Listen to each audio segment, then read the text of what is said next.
Recorded in Chicago, Illinois, with your hosts, Ken, Matt, Neal, and Jeff. This is Triviality.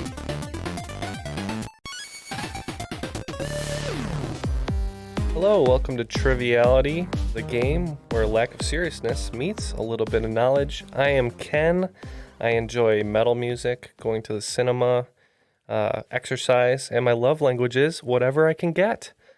Welcome to the show. I have Jeff here with me. Jeff, what's your love language? Food. Food. Neal? Coffee. Matt? Binary. I think nobody knows what the love languages are. Is that right? Well, for your information, there are words of affirmation, the giving of gifts, bargaining, admitting you have a problem, Capricorn, and getting tied up. Oh, I'm a Capricorn. Does that mean I have to get tied up? No, it's your choice. Oh, I see. Okay. Well, I think a love language is also like putting the dishes away, apparently, or cleaning the house. I think so. Okay. Cooking. Besides Mambo number 5, Jeff, what's your love language? I feel like Jeff's life isn't complete every day unless he has a fresh French baguette in his backpack when he comes home. Seems like something Jeff would do. No, my love language is opening the mail every day and smelling the sweet, sweet cardboard. Ooh, that's a good one. I like that one. Well, clearly we're excited today. I'm going to be hosting for the first time in quite a long time. Might be a tough game, but it should be pretty fun. And well, you've been writing it for 2 years, so it's going to be really good. I really have. It took me forever to write this. And we have a special guest today joining us as a contestant, and that is Eric Walling. How are you doing today? Good, guys. Thank you guys for having me on again. I think we're almost exactly a year from when I recorded in my basement way too close to an air conditioning vent. Oh, that's okay. You know, we all make mistakes, but we're glad to have you back. You're a Dutch enthusiast on Patreon. We really, really appreciate that. And what are you doing out there in KC these days? Yeah, so just moved. So right now my love language is unpacking boxes. That was Friday, and this is Sunday. So 2 days we have unpacked what feels like 1 million boxes, and we have 2 million left. Recently been added to the roster as the 750th member of the Benchwarmers Trivia Podcast. So I will be filling the gaps in all of their early 90s Texas Rangers sports trivia that they've been dying to get right. But yeah, I'm excited to come back, be on the other side. I've hosted twice, haven't actually played a game. So very excited to see if the scouting report that I have on Ken is right, and I get some questions good here today. All right, that sounds good, and congratulations on that new venture. Good luck on that show. Thank you. Look forward to hearing you. So without further ado, I guess we can toss it over to the rules guy, and we'll get this thing going. The rules of the game are simple. 20 questions split into 2 rounds worth 10 points apiece. At halftime, there'll be a special swing round designed by this week's host. After regulation, players will enter the final round with the points that they've accumulated and will have a chance to wager 0 to 30 points on 5 categorized questions. At the end of the game, someone will be named the cream of the crop. Cream will rise to the top.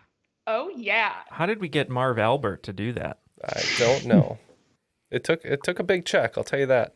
It did. I figured he'd be a lot more expensive, but there's a lot of people on Cameo that we don't know about. So now we have to cancel the in-ground pool that Triviality was going to build with the Patreon funds. That's right.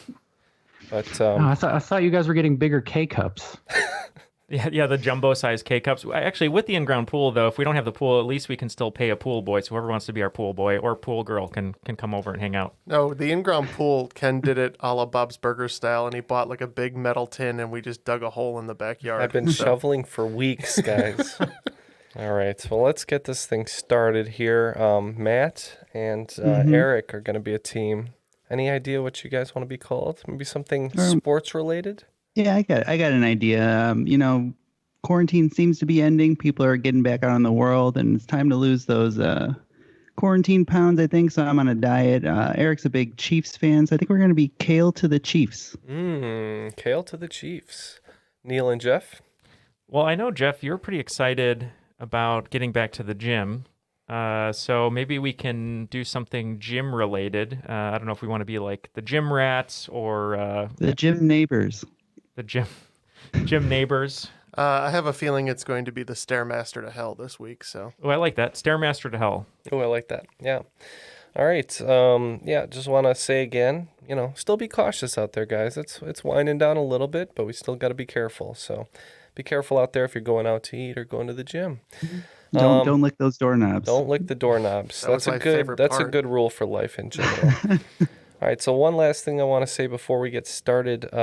This is a secret theme game. It doesn't matter for you guys who are playing it, but to the listeners, if anybody can identify what the common thread through all these questions is, send us a private email, and we will raffle off a T-shirt to anybody who gets it after the first week. So just because you get it doesn't guarantee you a T-shirt. It's going to be one T-shirt that we'll raffle off. That's trivialitypodcast@gmail.com, right, Ken? Sounds good. If you say so, Jeff. And without further ado, how about question 1? Question 1, Jeff, what's your favorite part of Mambo number 5? Is it when he says trumpet? Trumpet. I forgot that part was in the song. No. All right, question 1. Like the pals who state all for one and one for all, there are actually 3 books that follow the adventures of the Musketeers and D'Artagnan. What is the name of the second installment, which takes place 20 years after the first, and also contains a number in its title? Jeff and I locked in over here. If you guys want to take a stab over there. Yeah, it would definitely be a stab. We have no idea, right? How familiar are we with Three Musketeers? I like the candy, and I've seen the movie. Right, so we're really good here. So we locked in with Three Musketeers 2 Electric Boogaloo because it's a classic, and that's what we're doing. I like it. All right, Jeff and I were trying to figure out a title, but we're just not too familiar with this property. We lathered ourselves in nougat, but all we could come up with is The Fourth Musketeer.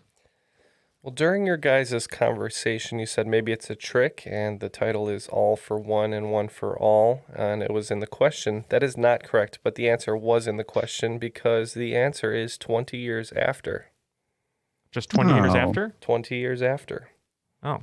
Yep. Oh, so it's basically like the all the movies they've been making, like The Bucket List and Las Vegas. Logan? Yeah, Logan. Yeah, exactly. It's just about the Musketeers installing a sunset or retractable awning.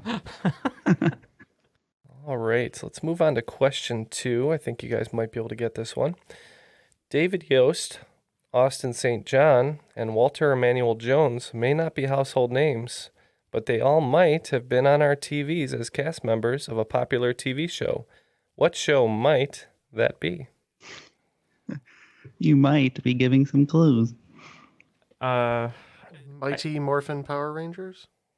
Oh, yes, that sounds right. Because Austin St. John I thought was a fictional character, so that's why I was having trouble with. So Sounds like a fictional character, doesn't it? it does. Yeah. Maybe it's a stage name.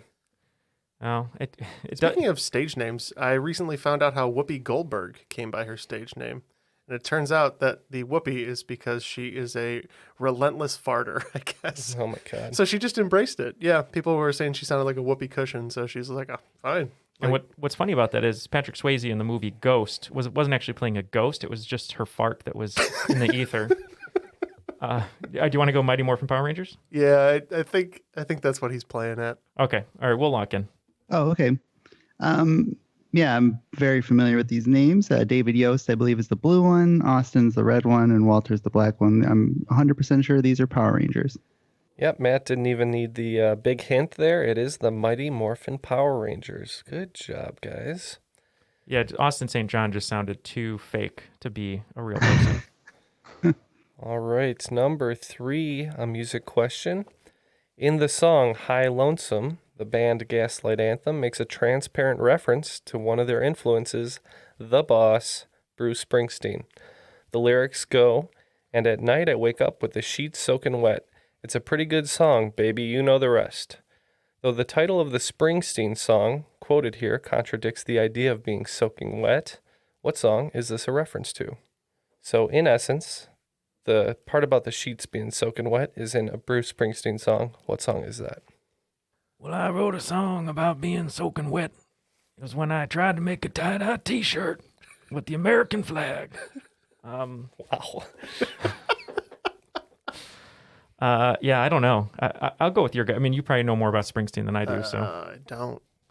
you want to go Thunder Road or Glory Days? We can go Thunder Road. Thunder Road. All right, we'll lock in with Thunder Road over here.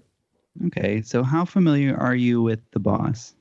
So the first song that popped into my head was everyone's favorite Courtney Cox vehicle, Dancing in the Dark. Right. And then, let's see, we said Glory Days. What Yeah. else? There's Streets of Philadelphia. 1, 2, 3, 4. Had to happen. He said it'd be the opposite of soaking wet. So dancing in the dark, you would perspire a little bit. So I think we That'd could be throw very that one out. moist, very moist undertaking. If you're doing it right. I think I have no idea. Glory Days is something, right? Yeah. Well, let's hope for the best and that these are our glory days, and we're gonna lock in with that. All right. Jeff, we had a little discussion. What are you thinking about going for? Yeah, well, we couldn't figure out what was dry, but we said when there's rain, there's thunder. We said Thunder Road. Okay, no points on this one. I'm sorry. It would be difficult to wake up with the sheets soaking wet if one was on fire. So the answer is I'm on fire. Oh. Oh, I'm on fire. All right, so let's move right along to number 4 before we dwell on that too much. Around month 7 of the pandemic, I finally got around to watching what David Lynch film that marked his first collaboration with Jack Nance and a crying baby named Spencer. The baby is also referenced in the Dead Kennedys' most unromantic song. I can't remember which David Lynch film has the baby. And Well, name some David Lynch films, because I know, songs by the Dead Kennedys. Blue Velvet. I was thinking that might be it. I don't know if it's Eraserhead. I don't think there's a baby in that. Oh yeah, no, it's Eraserhead. Eraserhead? Yeah, because dun dun in Eraserhead. That's lyrics from Too Drunk, which would be a very unromantic Okay. Dead Kennedys song. I remember Ken saying he saw one of those recently, and it makes sense that it would be Eraserhead because That makes a lot of sense. See, because the thing was, I was thinking Ken was thinking about Too Drunk, but I wouldn't have gotten that without you knowing that was the film, because those are lyrics in that song. Okay, and I'm waiting for his long waited follow-up number 2 pencil. All right, we are locked in. Okay, so we kind of bounded back and forth a couple of things. One thing that popped into my head right away was Eraserhead. Not hugely familiar with it, but it wouldn't surprise me if there was a weird dead baby in this weird movie, so we went with Eraserhead. The correct answer is Eraserhead. Jeff had it right on. The Dead Kennedy song was Too Drunk to Do Some Stuff. And the baby was like this weird, like alien-looking monster baby thing that just kept screaming. Yeah, what are the lyrics in the song? Something like a baby in You Eraserhead? bawl like the baby in Eraserhead. There we go. So points all around. Number 5 is a simple common bond question. So I'm going to give you 3 words, and you tell me what word associates with all of them. And your words are electrical, worm, and sex. Sex, Oh, SECTS or SEX? Yeah, we can SEX. lock It's in. funny you asked that, because I was thinking about the word sex the other day, but the other one, SECTS. So As you do. the kale, what was it? Kale to the Chiefs? Yeah, we're locked in. They're locked in. Oh, wow. So we just need to find out what the covalent bond of these 3 are? Yeah, I guess. I don't know. Is that accurate, Jeff? I guess. I don't know. I just know it's a physics term. I was just trying to sound smart. Electrical, worm, and sex, Jeff. Safe sex, safe electrical, safe worm. Grounded electrical, grounded sex. I should give them 1 minute timer on this one. Yeah. Electric slide, worm slide, no. Worm slide. Sex slide, yeah. The old sex slide. where It's from Fear Factor. Yeah, you go into a bowling alley and they put extra lube on the track. Speaking of slides, we're going to have to cancel the slide that goes from our studio into the in-ground pool, too. Oh, yeah, exactly. I don't know, Jeff. I have no idea. Yeah, I don't know. Okay. We'll tap out, I guess. Yeah, I tap out. Oh, Matt, well, care I to guess enlighten? Yeah, I guess it's got to be something super simple. Is also the name of my sex tape. We're looking at tapes. Yep, that is all tape. Tape goes with all those. Electrical tape, tapeworm, and sex tape. Yeah, because if I didn't want the kale, I could always just get a tapeworm. So that also works. I'm very pleased that question actually split the teams. I was worried if it was too easy or too hard, and it was just right. It was in the Goldilocks zone. That's an intense sex tape. The Goldilocks zone. After 5 questions, it looks like Kale to the Chiefs are in the lead with 30 points, and Stairmaster to Hell right behind them with 20. All right, question 6 is another music question, but in a very different genre. Katy Perry included 2 bizarre song title misspellings on her 2008 album, One of the Boys. The first, the quite problematic You're So Gay. The second, a much more popular single, which followed I Kissed a Girl and hit number 3 on the Billboard Hot 100. What is this dichotomous song? And spelling doesn't count, because if it's good enough for Katy Perry, it's good enough for me. This is California Girls, right? Because it's Gurls. I thought so, but I don't think You're So Gay is on that album. I think that's on her album before. So that's why he said dichotomy. Dichotomous? Dichotomous song. So what does that mean? So like 2 things that don't pair together. Hot and cold? Hot and you're cold? Yeah, because that's right after, that's on the album I Kissed a Girl, because that's when she's in the wedding dress. Okay. Okay, so first I was thinking of California Girls. Shout out to Lita George for As that one one. does. Yeah. But that's a later album. So Eric, what did you think it was? Yeah, you said that there was a dichotomy in the title, and I thought, going very familiar with her back catalog, I went with Hot and Cold. All right, both teams getting points. The answer is hot, cold. Oh, so it is the N apostrophe thing? Yeah. Yeah. Or maybe just an N. Just an N, yeah. Yeah. So she doesn't like spelling stuff correctly. No, it seems to work out for her, though. Yeah. She's doing all right. Yeah. And Fireworks has a Z, I think. Does it really? No. All right. No, it's WERK. FYRE. I don't know why I wrote a Katy Perry Firefest. question. It's not like I listen to Katy Perry. All right.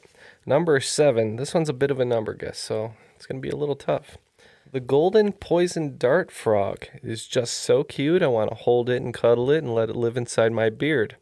This would be a bad idea, however, because it contains a deadly nerve toxin, which would kill me easily with toxin to spare. Containing 1 milligram of poison, how many humans could one frog dispatch? And so I have the answer given to me in a range of 10 human souls. So I want you to pick a number, and if it's inside that range, you get points. Jeff, do you like 25, or do you want to go? Oh, I think this thing is deadly. I'm thinking like 150. Okay, I'll go with that. God. They're going 150. Do you think this 1 frog milligram. is 1 milligram. 150. That's a very deadly frog. It's a nerve toxin. All right. Well, I think it's a little lower. Do you want to go with the old standby 42 as the answer to everything? Yeah, that's the life, the universe, and everything. 42 seems like a sweet spot. Yeah, well, we're gonna lock in with 42. All right. Well, compared to your answers, now the frog doesn't seem so deadly. It is 10 to 20 humans could be killed by 1 milligram of this poison. That is roughly 10,000 mice or 2 elephants. And if you thought about it in terms of grams, 1 gram could take out approximately 15,000 humans. Oh my God. Jesus. 15,000? Yep. Wow. If you do the math. Oh, man. All right. If I see one of those guys, I'm running. It's good advice. Little bastards. All right. A little bit of a lighter question. Number 8. Proof that we live in the darkest timeline has been abundant for the last few years. However, the hypothesis is made more clear by the fact that Robert Downey Jr., Eddie Murphy, and Rex Harrison have all played what title character? We can lock in. Oh, I know this one too. You got it? Is this Sherlock Holmes? Am I wrong? No, Eddie. You said Robert Downey Jr., Eddie Murphy, and who else? Rex Harrison. Dr. Doolittle. Oh yeah. Yep, and Yes. we locked in with Dr. Doolittle. Yep, they all talk to animals in Dr. Dolittle.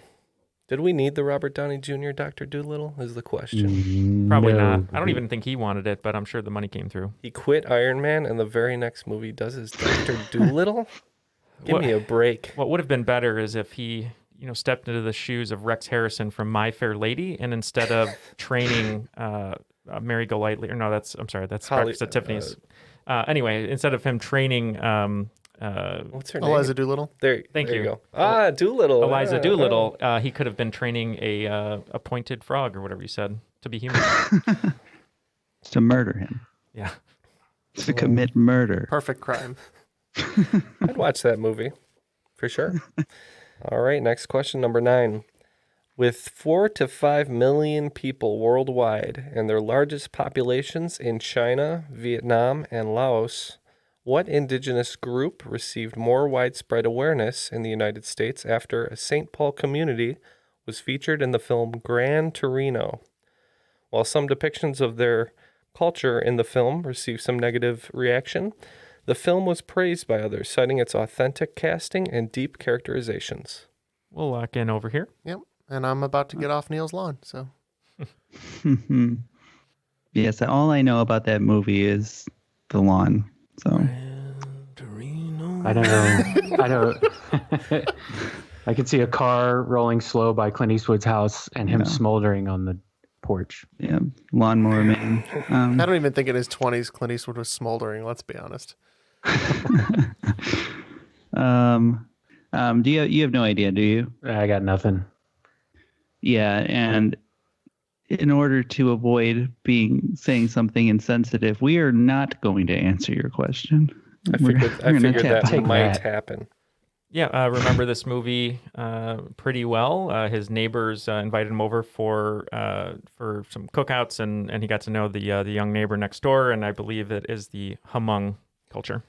Yes, it is the Hmong culture, sometimes spelled with an H, sometimes without, depending on the specific group of Hmong people. So good job, you guys get points. And number 10, this one might be a little bit for Matt in a way and a little bit for Jeff in a way. Oh. Let's finish out the round strong. It's a sad sports question. Here you go. Here I am. If you want to identify if my biceps are harder than Jeff's pecs, you're going to want to use this scale. Thank you, ma'am. So you're looking for the scale for bicep arms? No, just the scale for hardness. It's Rockwell. Yeah, that's Moe's lines from Uncle Family Feedback. But I don't. Is it the Moe scale? Am I thinking too hard? No. Probably. I'm trying to think of. No, I mean, if that's what the clues point to, Rockwell is more of a. And he metal said it was thing. for me, so that would be a Simpsons related thing then. Sure. Let's go with let's say Moe. Oh, let's say Mo. What do you have, Jeff? Yeah, it is Moe's. Yeah, it's spelled Mohs, but it is the Mohs scale. It's not the family feedback scale. No. Like, please take the fries off my head. They're incredibly hot. After one round, we have tied it up over here, 60-60. That is what I call perfection right there in difficulty. 60-60. I appreciate myself. Good job, Ken. Thank you. Let's go ahead and swing on into the swing round. I'm passing around the fishbowl. Put your keys in there and we'll get started. Today we are going to be working with alter egos. I'm going to give you the real name of a person. They're mostly fictional. And you're going to give me their famous alter ego. So for these, I'm going to also tell you what they're from. Mostly well known for, but there could be some crossover. So if I say TV, it could be comics and TV and film, but Right. You know, I'd be going on forever if I said all of them, but I tried to be as inclusive as I could. So is It's Eric's TV, movies, mobile phone games. Yeah, exactly. So you wouldn't Yeah, Obscure 1968 album covers. Yeah. I know Eric has a side hip hop career. Is his alter ego Bartholomew Sheffield going to be included? Guys, you weren't supposed to tell people about that. All right, so if you guys are ready, I will give you the real names. The first one is Doreen Eileen Green, and she is mostly known for comics. The second one is Miley Stewart, mostly known on TV. The next one is Dr. John Osterman from graphic novel and TV.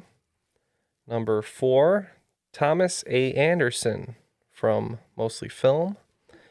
Number 5, Ranger John Reed, TV, film, comics, etc.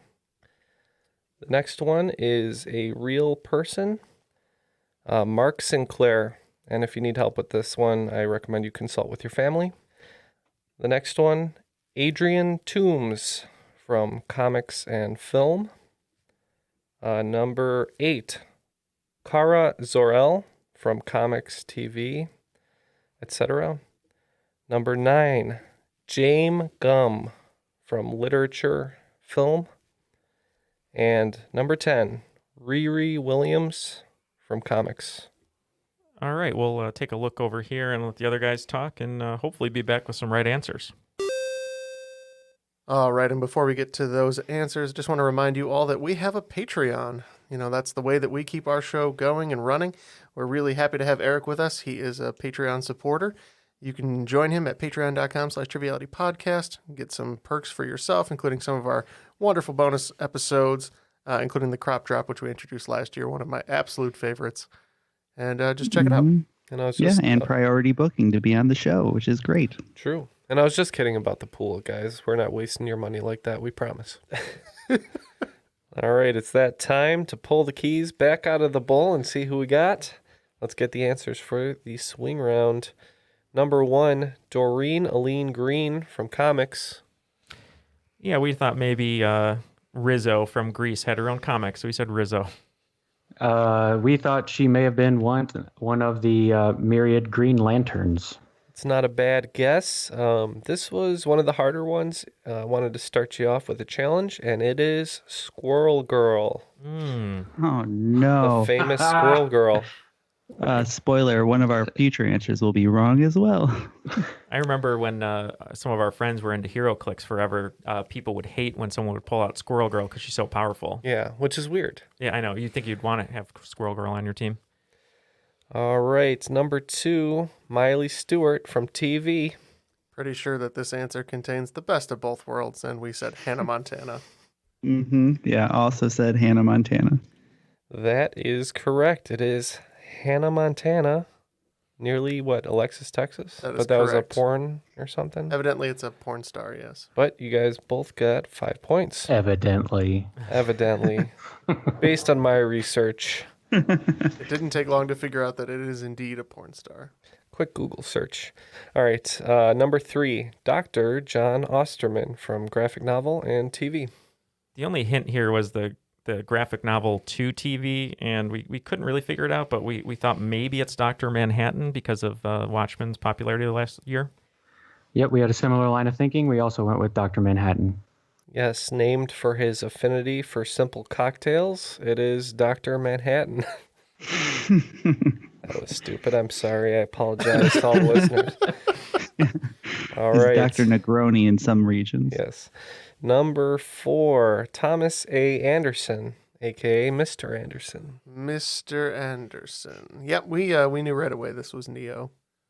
We didn't know right away, but until I think Eric said something like, "Who is this Mr. Anderson?" And then it kind of clicked. So we said Neo. Yes, of course, you guys are right. I have to throw the Matrix in there. It is Neo. Number 5, surprisingly challenging. I thought this was a gimme, but Ranger John Reed from TV, film, comics, etc. We had the longest conversation on this one, and it sounds very, very familiar, but we just could not pull it. We didn't know if it was a soldier or maybe like a space ranger or something, but we just ended up going with Ranger Rick. Yeah, we thought this guy didn't have very many friends out on the frontier, so we went with the Lone Ranger. It is the Lone Ranger. I thought giving you the Ranger would seal the deal. I didn't even think of Lone Ranger. I thought he'd have a cooler name, but I don't know. Nope. You know, he's from. He was That's from why I changed like, it to the Lone Ranger. Yeah, right. he's from like early American, like, you know, comics and TV. So he's got a pretty boring name, I guess. Number 6, a real person named Mark Sinclair, and if you need help, consult with your family. I'm going to take a guess on this one. I'm going to guess this is Mark Summers. We were thinking this guy also hosted Family Double Dare. We said Mark Summers. Did you figure it out, Neil? I got If it. you consult with your family, family's everything. Duh. It's Vin Diesel. It is Vin Diesel. Surprisingly, not his real name. I'm sorry, Quentin. My friend Street is Shark a enthusiast. It's not his real head either. He just wears a bald cap. Me too. Number 7, Adrian Toomes, comics, film, etc. I didn't know this one at all. I have to give it up for Jeff if it is correct. We were thinking it was in the MCU, and we locked in with Vulture. Yep, Matt pulled this one. This was Michael Keaton. Michael Keaton. Yeah, sorry. Michael Keaton's character from the Spider-Man films. That's Vulture. Yes, I really enjoy when he turns around with the gun in the car. It's a brilliant scene. It is the Vulture. It really is great. Having just rewatched that. Want to get nuts? That is Batman. Not included in this portion of the game. Number 8, Kara Zor-El. Big hint on the name there. Comics TV. Yeah, we know Kal-El, which of course is famously the name of Nicolas Cage's kid. But we know this is Supergirl. Also said Supergirl. That is correct. Good job, guys. 10 lumps of kryptonite per team. All right, number 9, James Gumb, literature and film. James Gumb. Don't know. So we guessed this was Sherlock Holmes. Gumshoe. Yeah, this guy asked me to help him put a couch in the back of his truck or his van one time, and I luckily dodged a bullet there. This is Buffalo Bill. It is Buffalo Bill. And might I say, Neil, your skin is looking very smooth today. Would I'd No. We can't use that. I'm gonna. Do you got "Goodbye Horses" on that soundboard this time, Neil? I should, but if that song comes on, though, I immediately do get naked, so you don't want that to happen. I know, we've seen it. All right, last one, number 10, and man, Neil was horribly close to the correct answer on this one. Riri Williams, the other really challenging one, I thought. Yeah, we had a long conversation.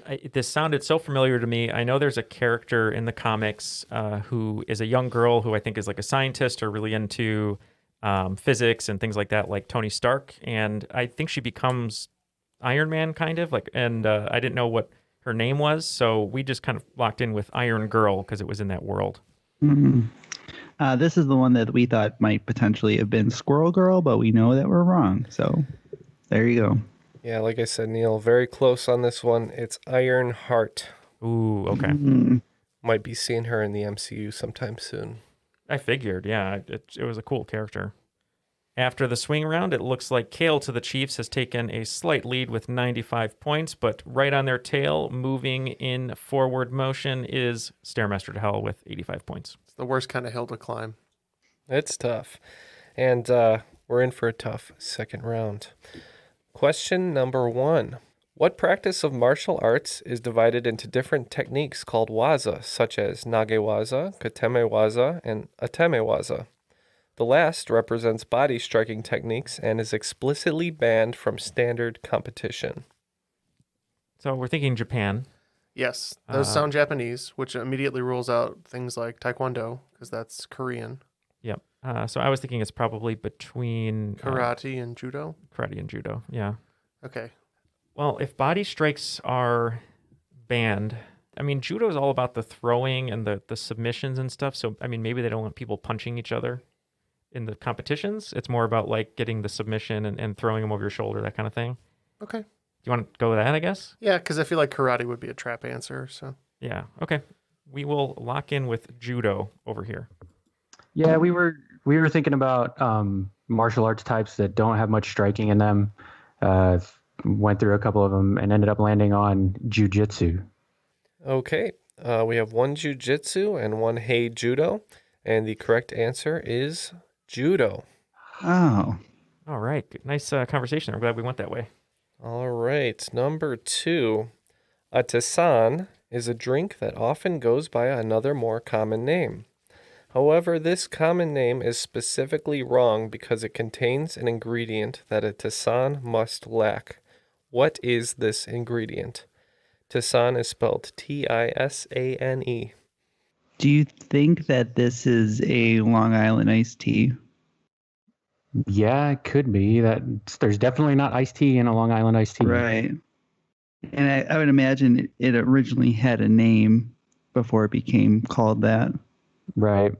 I have no idea on this. I can't really think of a good everyday beverage that could be named something else. Yeah, my feeling is it's some kind of tea, but I can't get any more specific than that. Should we try tea? And if he asks to be more specific, we'll just pick something. Sure. That's what we'll do. Okay, gentlemen.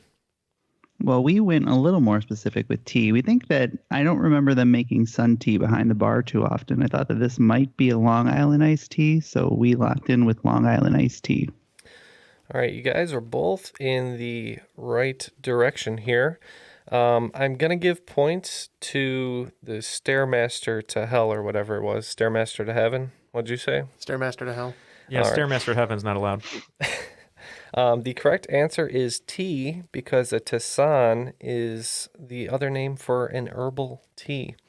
So herbal tea doesn't actually have the tea plant in it.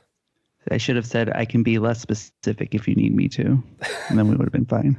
Well, Long Island iced tea doesn't have. Long Island in it. Yeah.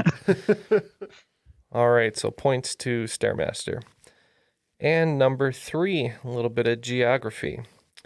The Great Dividing Range is the 5th largest land-based mountain range on the planet and is located entirely on the eastern coast of what country?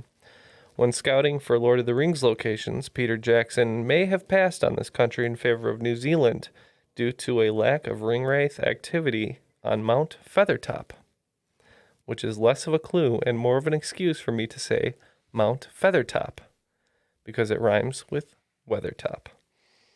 So, Jeff, I will lean in to you on this question because all I can think of is United States for some reason, and I don't think it's that simple. Well, I don't think it's that simple either, but I couldn't think of a better answer, so we said the United States. We were slightly across the Atlantic. We ended up somewhere in Eurasia. What were we thinking, Eric? Yeah, we were throwing out some countries there and came across one that we thought it would sound cool if we got it right. So we went with Azerbaijan. Okay, well, I thought with all your minds on Australian footy recently, you might come up with Australia. Also, the English name of Mount Feathertop might have tipped you off, but it is Australia. It's funny. It did not tip us off. This isn't on the recording, but Ken said, I made a Lord of the Rings joke. Don't take it too seriously. But my guess would have been Australia to film in because it's right, Yeah, right, Oceania. with the tax credit right by New Zealand. But Yeah. that's okay. Ken thwarts me again with his ring power. Gotta watch it. All right, number 4. The word jeans, as in mom jeans, not as in Ken, you're swimming in the shallow end of the gene pool, is derived from the French pronunciation of what Italian city, which is believed to have been the origin of denim? So we're looking. So jeans is a French pronunciation of an Italian city, is what you're saying. Right. Okay. Genoa? Oh yeah, that's where the salami comes from, or whatever, right? Yeah. That's what's inside the jeans. Tasty. 12-inch salami. Uh, Yeah, John Holmes when that's he because used to Ken do. knows you can't sneak food across the border illegally, so Right. he's hiding them salamis. The reason John Holmes was so popular among adult film actresses is because he actually just had a real 12-inch salami and they ate lunch. Yeah, Genoa's fine. I mean, I've heard this story. I've heard the origin of jeans. it's got to be your gut then, because I mean, you said it right away. It's got to be it. It's the only one I could think of. I mean, it's not like Venice or Florence or Rome or. Do you want to go with that? Yes, we will go with Genoa, or however you pronounce it. Okay, you fellas are up. So we started naming every Italian city we know. And we stopped at 5. Yeah. I don't think it's a Rome or Naples or Venice. How did I forget about Nah. Naples? Oh, I'll show you my Naples right now. Well, maybe it was Genoa. Ooh, yeah. Genoa is a city, and it could be It sounds like mispronounced. well, correctly pronounced in French. Well, I suppose. incorrect. Yeah, We'll say Frenchly it's pronounced. wrong. Yeah, Frenchly pronounced. We'll say Genoa. We too said Genoa or Genoa. You guys are both right. Good job. 10 points apiece. Genoa. Cool, Matt. That was a hard one, and it seems like you guys were onto it right away. Props. Number 5. I tried to read a sci-fi horror classic, but I ended up grabbing the wrong book, and instead I read the similarly titled novel by Ellison, which explored black nationalism, Marxism, and personal identity, presented with just a bit of existential absurdism. What did I just read? We can We lock can lock in. Wow. Oh no. So sci-fi horror, I always answer Dune, and it's always wrong. So, so that's not So helpful. today's the day? Today is the day. I mean, Ken would write a Dune question, I think. No, I don't think this is it, but So I'm thinking sci-fi horror. When you said classic, I was thinking of something more along the lines of your Frankensteins and your Draculas and your Swamp Things. Your I don't think there's a book about creature from the Black Lagoon. Ain't Is nothing that a but a book? swamp thing. That's the Louisiana Snoop Dogg. what a sci-fi horror classic. Red Planet. Oh God. Are we getting farther away? Much. Blade Runner, or I don't know. You pick one. Do you like Swamp Thing? Sure, or Creature from the Black Lagoon. Let's Sure. something like Creature that. from the Black Lagoon. We don't know. Yeah, if this is the Ellison book in question, I'm pretty sure I had read it. And we went with The Invisible Man. Yes, Oh, the sci-fi horror classic is The Invisible Man, and the Ellison version is Invisible Invisible Man. Man. So Man. we'll be getting points. And after 5, the tables have turned, Mr. Bond. Looks How like the turntables. have turned. the staircase to hell has increased the difficulty on the machine. We are at 125, and Kale to the Chiefs with 105. Moving on to number 6. An autostereogram may not be initially recognizable to you, but if you look back to your childhood, I'm sure you're familiar with it under another name, taken from a book series that popularized them. What is an autostereogram? So I don't think it's the books that have the audio, the kids' books where you press the buttons. No, this is not my I speak love and those. spell. Could it be choose your own adventure books? For some reason, what popped into mind for me, funny enough, was pop-up books. But I'm fine with that. I mean, it makes sense. It's an old type book that could have been named something different. it's definitely something I had a lot of in childhood. So Okay, well, let's lock in with pop-up books. I think that it's a kind of a pop-up book, but the pop-ups never popped up for me because I couldn't figure out how to use these. I think it's a Magic Eye. The correct answer is Magic Eye. that makes way more sense. Yeah, they might not be initially recognizable to you, but if you look back to your childhood, yep. What is a magic eye? I don't even know what that is. That is those jumbly looking pictures. You're supposed to stare at, and then something emerges. Oh. But the trick isn't that you cross your eyes, which a lot of people try. It's that you look beyond the picture. So you look at you adjust your eyes so it would your focal point would be further than the picture is. Okay. That's how you do it. It's good. It's good life advice too. Yeah. Here, I'll send you a Magic Eye, Neal. Oh, no, please keep your pants on. Number 7. What do the following fictional characters have in common besides the fact that they're fictional? He-Man, Princess Leia, Scarlet Witch, and Hallie Parker, and Annie James. I'm going to give you guys a clue on this one. And the clue is Hallie Parker and Annie James. I do not expect you to recognize those names. It is simply to be funny and to close off all other possibilities of answers. So don't think too hard about those names. Well, He-Man, at least in the movie, I don't know if this is like this in the lore or whatever, but He-Man gets displaced from his home planet. Does he have a twin? Um, Because Princess Leia has a twin, right? With Luke? Yeah, They're they're twins? twins. Scarlet Witch. Scarlet and, Witch and her brother, are they twins? Yeah, her and Pietro. Yeah, they're They're twins. twins, right? Yeah. Maybe He-Man does. Oh, maybe he has a twin sister, actually, from the movie. I'm trying to think. I think that might be right. It's either that or they're displaced from their home and then they make their not their living, but they're on another planet because He-Man comes to Earth, Princess Leia comes to Tatooine or whatever, and then Scarlet Witch comes to Earth, but she's from Earth, so. I was like, she was always on Earth, I think. Yeah. You just want to say twins? That's good. I think so. Okay. Yeah, so this was a tough one.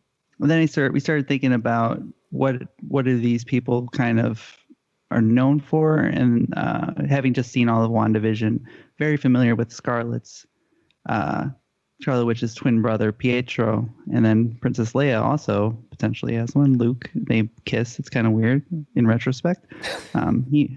He-Man and She-Ra not making out, but I think we're gonna go with they have twins. Yeah, we had a parallel answer and said Danny DeVito and Arnold Schwarzenegger, right? Twins? That's right. Yes, they are all twinsies. He-Man, She-Ra, Princess Leia has Luke, Scarlet Witch has Pietro, a.k.a. Quicksilver, and Haley Parker and Annie James are both Lindsay Lohan in Parent Trap. That makes sense. That's funny. All right, number 8. Usain Bolt was born to be fast since he has such a cool last name. He is the world record holder for the 100-meter sprint with a time of 9.58 seconds. What prolific sprinter holds the second place for the 100-meter with a pathetic time of 9.63 seconds, the current Olympic record? What do you think about This is your sports question? Come on. This is one of 3 sports questions. You already had the judo question? You son of a... My only thought here on this question is a runner who was popular when I was younger. He wore gold shoes, and I think it's Michael Johnson, but for me it would just be Johnson. But you said maybe it's a trick question? Yeah, I thought maybe it could be Usain Bolt also has the other record, since the other one was an Olympic record. So he has the world record and the Olympic record. Yeah, but which would just be slower. That would be my guess, but I'm comfortable to go with whatever you want. No, I like your idea that it's a trick because Ken would be calling his second feat also pathetic, even though it's the same guy. So yeah, let's go Usain Bolt.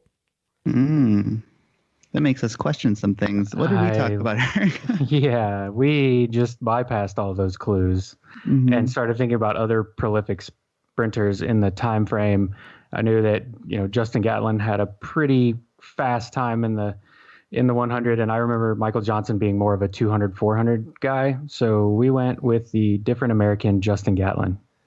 And holding the world record, Usain Bolt, holding the Olympic record with a time of 9.63 seconds, also Usain Bolt. So good job picking up the trick there. For number 9, in December of 2012, Chinese scientists used the phase lag of the Earth's tides during full and new moons to calculate the speed of what? And I promise the answer to this question is not Usain Bolt. Yeah, Jeff, I'm having trouble with this one. I was thinking of an experiment that had to do with pipes and water measuring like the speed of atoms or something like that, and it's definitely not the right answer. No, there's definitely a gravitational experiment. I can't remember which one that you're thinking of was run that way, but I don't know. I'm trying to think. Obviously, it was measured with tides based on a period with the moon, but I've got absolutely no idea what speed they would be measuring. So we'll just take a really dumb guess, and we'll say they were measuring the speed of the moon. That's how fast it drives. Yeah, we're thinking, 2012, it was too early to measure the taste of the Tide Pod. So we kind of were thinking of some other things. Eric, what did we end up with? Yeah, I was thinking of when you said the lag in the phases of the tide, I was thinking of maybe it's how long it takes to catch up to where the moon's position is. So we said The speed of the moon or the moon's rotation. All right. You guys are kind of getting there a little bit, but the tides are caused by the moon's gravitational pull, and so they're measuring the speed of gravity, Oh man, which is we said that, but we then did. which is the speed of light, by the way. And the last question, number 10. Hopefully you guys can get this one and close it out on a good note. Cocobolo is not a place you get there fast and take it slow. But Dave Coulier would tell you it is in fact a variety of what commodity? Coco Bolo. Oh, didn't he wear like tie-dye shirts all the time on the show, or Hawaiian shirts? No. Bowling shirts? could have worn Hawaiian shirts? I don't know. He had the beaver or chipmunk. It was a woodchuck. Woodchuck. That's woodchuck erasure, you bastard. Chipmunk. Woodchuck. Woodchuck. Sorry. What does a woodchuck have a commodity? Nothing, right? Word? That was terrible. Puppets? I have no idea. Oh, I mean, wood is a commodity. Yeah. Do you want to say wood? I have no The idea. Coco Bolo tree? I mean, that could be a thing. Yeah. Sounds like a tree. legit. Yeah. It sounds legit. I mean, the woodchuck knew a lot about wood, so All right. Well, let's lock in we'll with lock in with wood. with wood. all right. So we were going through every Uncle Joey thing we know, and then you guys asked us to cut it out and answer already. And so his last name was, yes, thank you, Jeff. He's motioning it out. Last name was Gladstone, so we thought maybe it's some kind of stone or something like that. But then Ranger Joe, he had that stupid woodchuck who asked if anyone had any wood, and I think it might be wood, some kind of wood. So we're locking in with some wood. And we too said wood. Yes, Cocobolo is an exotic type of wood. So good job, guys. It is wood. I said something like Ken's very familiar with the show, so it might be a deeper cut than just his name or his catchphrase. After 10 questions, at the end of regulation, it looks like Team Kale to the Chiefs is going to have 135 points to use in the final round, and Team Stairmaster to Hell will have 155. Your final round categories today. Number 1, you are what you eat. Number 2, music for a pandemic. Number 3, water under the bridge, aka I dare you to wager on a quantum physics question. Number 4, not a question about hawks. And number 5, one last chance to hoist yourself with your own petard. All the wagers are now locked in. Let's hear those questions, Ken. All right, number 1, you are what you eat. Assuming there's truth in the adage you are what you eat, and Dr. Lecter made a midnight snack of your hallux, what would he expect to be transformed into by morning? Number 2, music for a pandemic. Mom, can I please get the cure to the worldwide pandemic? She says, no, we have the cure at home. But the cure at home is this album, which features the singles Love Song, Lullaby, and Pictures of You. And oddly enough, the album title also describes my mental state during said pandemic. Number 3, water under the bridge, aka I dare you to wager on a quantum physics question. What Israeli-American physicist with a knack for studying hydrogen is best known for being the R in the EPR paradox and playing second fiddle to Einstein in wormhole nomenclature? Should have wagered more. Number 4, not a question about hawks. Tony Hawk is a pretty good skater, but this is a question about somebody that is not Tony Hawk. What Brazilian-American skater of partially Swedish descent is known for being on Tony Hawk's Pro Skater and pulling off tricks such as the Fakie 900, the one-footed Smith grind, and grinding his ass right into the Grand Canyon? And number 5, one last chance to hoist yourself with your own petard. For 'tis the sport to have the engineer hoist with his own petard, says Hamlet in the play Hamlet. This common phrase essentially means to be thwarted by one's own plans or makings. But what is a petard? All right, we will go over these and be back with our answers. All the answers are now locked in. Let's see who will come out victorious. Question number 1, you are what you eat. Assuming there's truth in the adage that you are what you eat, and Dr. Lecter made a midnight snack of your hallux, what could he expect to transform into by morning? We wagered 15 on this one, and we know that in Silence of the Lambs he mentions he'll eat someone's liver with a nice Chianti and fava beans, but we were looking at Hannibal, where he was eating Ray Liotta's brain, so we said brain. We wagered 30 on this one, and Eric, what did we come around with? Yeah, we kind of bounced a few different body parts off of each other in a metaphorical way. Okay. And ended up with on ear or eardrum, ear. Okay. Well, Hannibal Lecter wakes up in the morning, takes a good look in the mirror, and he is a big toe. Oh. All right, number 2, music for a pandemic. Basically, what Cure album has the singles Love Song, Lullaby, and Pictures of You, and it describes my mental state. Oh, mental state. I thought you said stuff you were doing in the pandemic. So we're not guessing pornography then. God. No, I'm pretty sure for 10 points we wagered, Neil? That's right. Okay, so we wagered 10 points on this one, and we think the Cure album in question is Disintegration. We wagered 30, and we concur. Disintegration. That is right. It is the best Cure album, Disintegration, in my opinion. No angry emails, please, sad boys. Please at Ken. Sad boys. All right, number 3, Water Under the Bridge, a.k.a. I dare you to wager on a quantum physics question. I tried to bait Jeff here, and I don't think he took it. Basically, what Israeli-American physicist, who is known for studying hydrogen, is best known for being the R in the EPR paradox, and playing second fiddle to Einstein in wormhole nomenclature? Yeah, so we wagered 15 points on this one, and I am very sad I didn't take you up on it, because I'm pretty confident that this is Rosen. We wagered 0, and Eric, what do you know about nuclear fission, or whatever this is? Nuclear. If I told you, I'd have to kill you. So we wagered a whopping 0, and since we couldn't think of an Israeli-American physicist that met this, I'm going to go with my favorite Rangers manager. That is, the R stood for Ron Washington. All right. Well, the physicist is Nathan Rosen. Wormholes are called Einstein-Rosen bridges. Number 4, not a question about Hawks. You thought this was a hockey question. It is not. Tony Hawk is a pretty good skater, but this is a question about somebody that is not Tony Hawk. What Brazilian-American skater of partially Swedish descent is known for being in Tony Hawk's Pro Skater, pulling off tricks such as the Fakie 900, the one-footed Smith grind, and grinding his ass right into the Grand Canyon?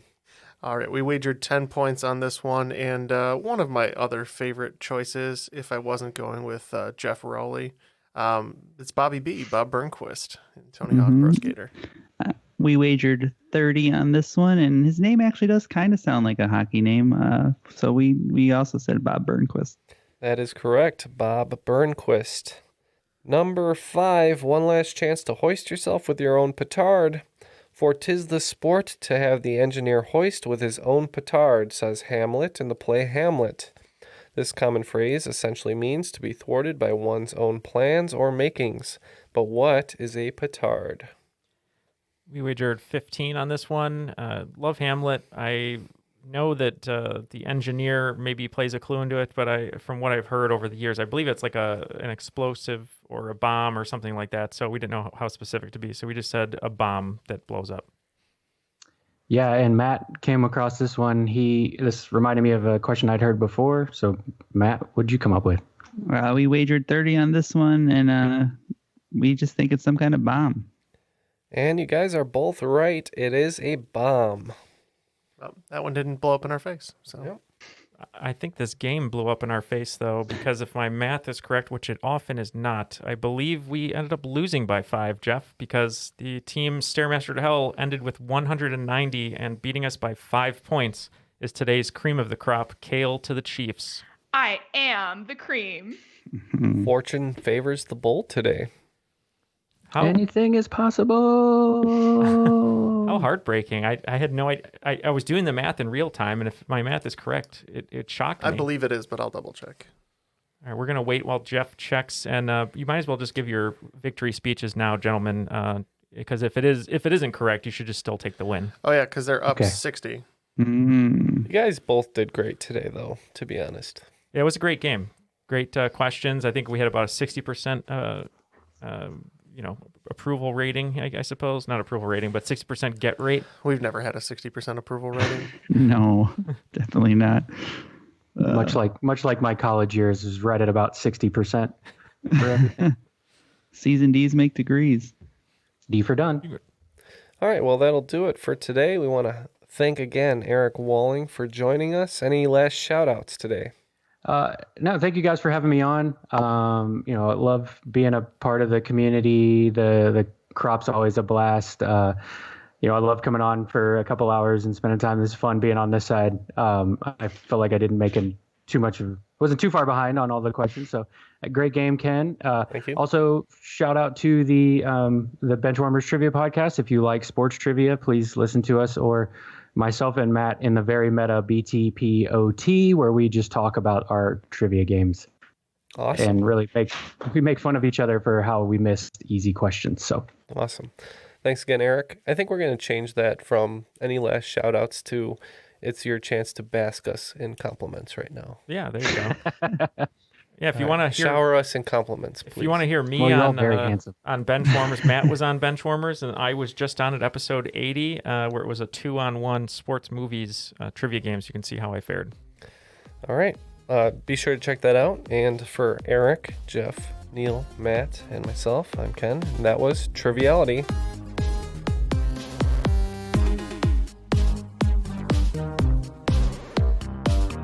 Well, My grandfather was killed by a golden poison dart frog, and this question is in bad taste. my grandfather had a poison dart frog living in his beard. he was fine, you wuss. Well, you actually can't shave it then because they're an endangered species. I think it's its habitat now.